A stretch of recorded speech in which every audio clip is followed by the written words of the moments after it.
Uma mulher segura nos braços o que parece ser um bebê, mas não é. É um tronco de madeira enrolado em cobertores. O mais inquietante nessa pintura é o olhar dela.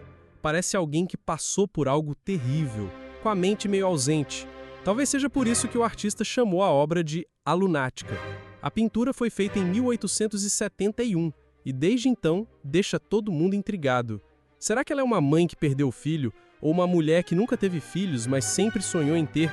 Ela ficou tão imersa nessa dor que perdeu o contato com a realidade? Ninguém sabe ao certo, mas tem um detalhe pequeno que muda tudo. Um detalhe que pode transformar completamente a forma como vemos essa pintura. E se interpretarmos direito, talvez não estejamos diante de um caso de loucura, mas de uma mensagem política cuidadosamente disfarçada. O artista que pintou isso não era um rebelde das artes, muito pelo contrário. Hugues Merle foi um pintor francês do século XIX, conhecido por suas cenas suaves e delicadas, quase sentimentais, amorosas. Mães, crianças dormindo em seus braços, mulheres contemplativas banhadas por uma luz suave. Mas em 1871, algo mudou. Naquele ano, logo depois de uma das maiores crises que a França já enfrentou, Merli pintou algo que ninguém esperava. Porque essa não é uma mãe amorosa. Não há ternura aqui, só uma mulher descalça e desgrenhada ao lado de um poço, embalando um tronco de madeira como se fosse seu filho. Um afastamento total do que ele fazia antes. Uma ruptura com tudo que havia construído até então.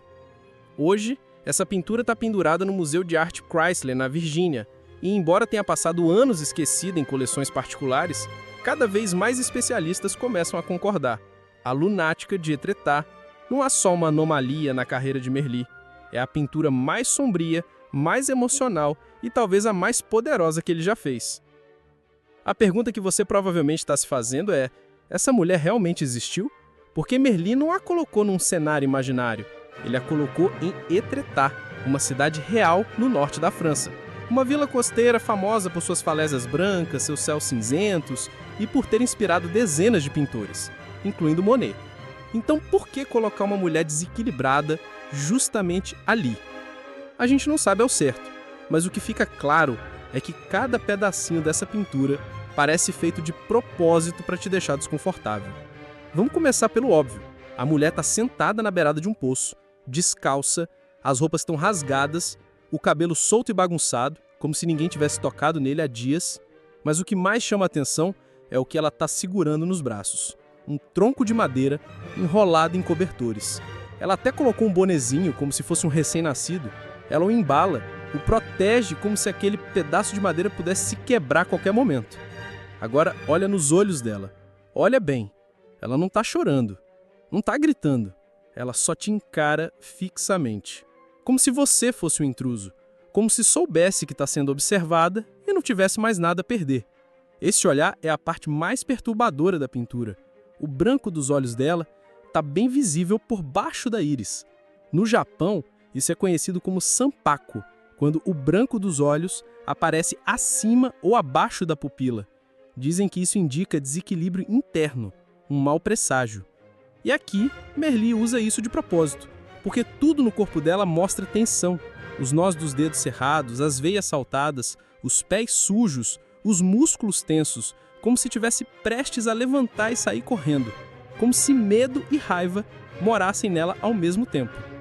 Por muitos anos, essa pintura foi simplesmente interpretada como o retrato de uma mulher louca, uma mãe que perdeu o filho, ou uma mulher que nunca teve filhos, mas sempre sonhou em ter. Ela ficou tão imersa nessa dor que perdeu o contato com a realidade. Ninguém sabe ao certo, mas talvez essa pintura não fale sobre uma mulher, mas sobre um país inteiro. E para entender essa possibilidade, é importante saber o que estava acontecendo na França em 1871, o ano em que Merli pintou essa mulher. Foi um momento extremamente difícil para o país. A França acabara de perder a guerra com a Prússia, uma derrota que não significou apenas a perda de territórios, como Alsácia e Lorena, mas deixou uma ferida profunda na alma nacional. Além disso, houve um conflito interno, a Comuna de Paris, uma revolta popular que dividiu os próprios franceses. O clima era de frustração, cansaço e muita incerteza sobre o futuro. E é nesse cenário que surge essa figura feminina, sozinha, perdida, agarrada a algo que já não existe mais. O Chrysler Museum, que abriga essa pintura, faz uma pergunta interessante na descrição ao lado da obra. Será que essa imagem sombria reflete o estado emocional da França após a derrota política e o colapso social? Essa ideia tem ganhado força entre historiadores de arte. Merli nunca deixou uma explicação sobre quem era essa mulher ou o que exatamente ele quis expressar. Por isso, até hoje, existem várias interpretações. Talvez ela tenha sido alguém real, talvez fruto da imaginação dele, uma alegoria da dor, ou a maneira dele de mostrar como a França estava tentando se reconstruir, agarrada a uma ilusão depois de ter perdido tanto. A verdade é que ninguém sabe ao certo, e é aí que entra a sua interpretação. Quero muito saber o que você acha nos comentários, obrigado por assistir até o final e também por todo o apoio ao canal nos últimos dias.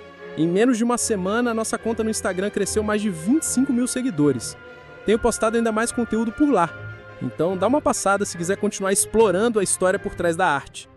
Nos vemos no próximo vídeo. E não esquece, compartilha a tua visão sobre essa pintura aí nos comentários.